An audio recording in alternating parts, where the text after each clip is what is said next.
The American interstate highways. Not very exciting, but this system of roads has transformed the country. Here are some things you may not know about the interstate highway system. The first interstates were built in 1956. The most recent interstates were built in 2017. The I-90 is the longest interstate. It runs between Boston to Seattle and is 3,020 miles long. The shortest interstate, well, depending on how you categorize it, the shortest interstate is the I-375 and can be found in Michigan with a distance of 1.06 miles. Now, if you don't consider auxiliary highways to be interstates, even though it is designated as an interstate, then the shortest interstate is the H2 in Hawaii. So what do these numbers mean?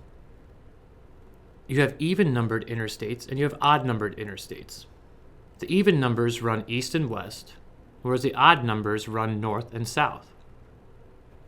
Now, did you know if the interstate numbers are divisible by 5, they represent major coast-to-coast or border-to-border highways? Have you taken a cross-country road trip on one? Let us know. We'd love to hear about it.